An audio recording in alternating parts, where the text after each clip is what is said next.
They say you can grill a chuck roast like a steak. I've seen the videos, I've heard the hype, and honestly, I don't believe it. Chuck roast is a working muscle. It's built for low and slow. But today, we're putting the claim to the test. Let's get into it.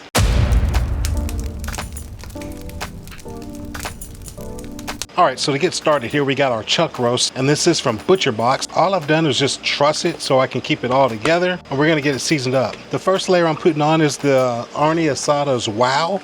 This is just a great flavor with beef, and that's why I like to use it. So we're just gonna get a good liberal dosing on here and kind of pat it in as usual. The second layer we're gonna be using is carne asada's OG. Again, this just works really well with beef.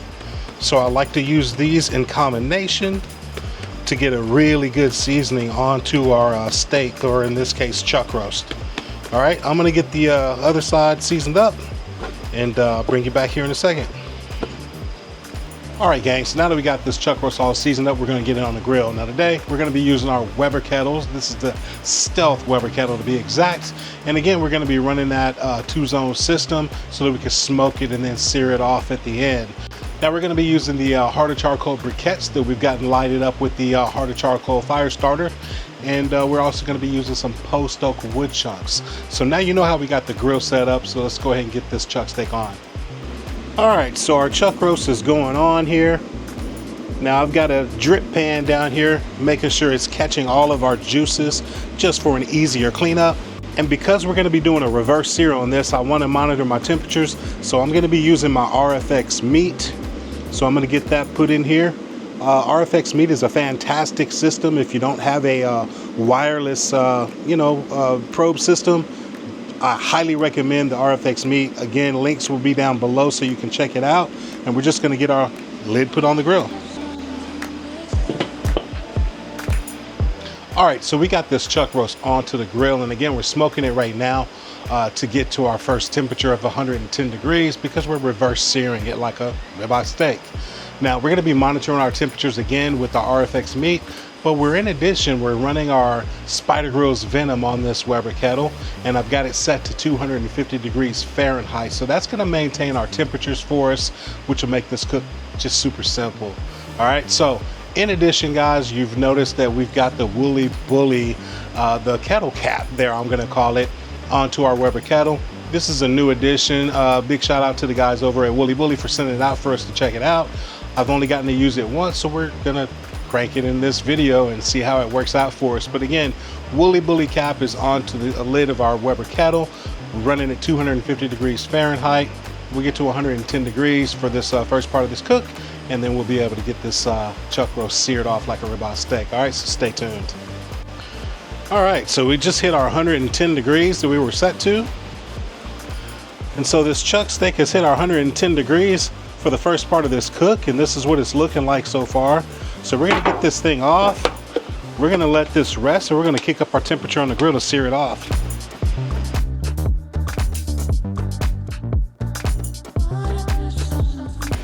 All right, gang, so now that we've got a good fire going here, we're gonna go ahead and get our chuck roast, or our steak, we'll see. We're gonna get it on and get it seared off here.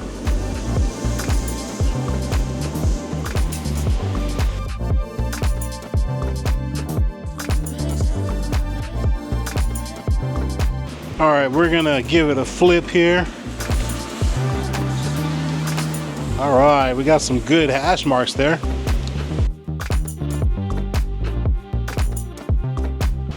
All right, so we got some good hash marks on our steak here, or our chuck roast. I keep wanting to call it a steak, but we'll see. But anyway, we've got some good marks on our steak here. So we're only sitting at 113 degrees right now. I've got this this RX meat here that's monitoring my temperature for me, and we're looking for 128 degrees or so Fahrenheit to call this done.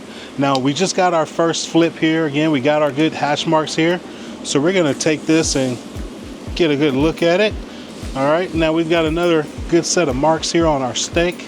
It's looking pretty good here, and I'm kind of digging that. I like that, I like that. All right, now let's see if we can get some better marks on. We'll see what happens. All right, we're gonna pull this over. And that's what we're looking like right there. All right, and right now we're only sitting at 122 degrees, so we got a little bit more to go. And so we're gonna toss this back over the fire here, see if we can get one more round. Our string or our butcher twine is already broken loose, but you know what, it's all good. We'll make it happen. All right, and so we're on this last round here. We're gonna go ahead and apply some of this butter that we made. So we're gonna get that put on here.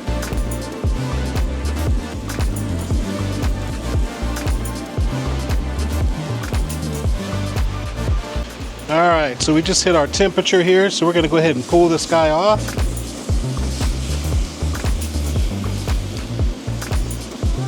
Just like that. We're gonna let it rest here for a minute.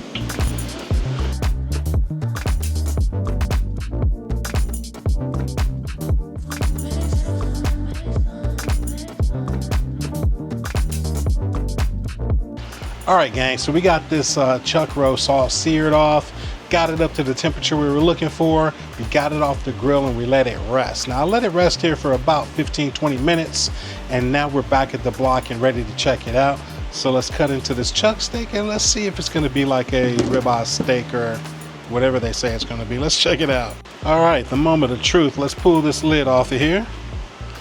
Okay, now I can appreciate the look. Obviously we've got our compound butter on here, but man, I can dig the char and everything, so that tells me at least we did a decent cook on it.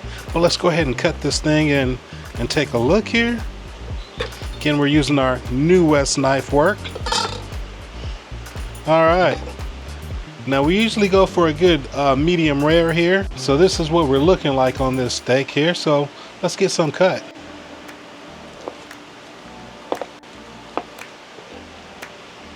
All right, so there's a good piece of this chuck steak here that we got cut that we're gonna check out.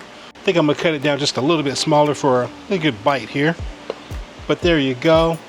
The crust on it looks good, and it's a good cook, so let's check it out. Cheers. Ooh. Okay, hold up. Yo. Okay, damn. Okay, gang, hold up a second. Chuck roast cooked like a steak. Now, like I said, I've seen people do it before, and I've been seriously skeptical about it, but I gotta say this was pretty damn good.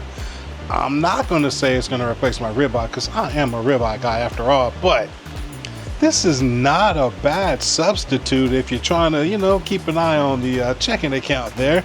So I think it's Dawgfatha approved to try that chuck steak or chuck roast and make it like a steak. So guys, hey, enjoy this cook, had fun with you. As always, guys, make sure you give me that thumbs up, hit that subscribe button, and keep it Dawgfatha approved. I'll see you in the next video. I'm out. Peace.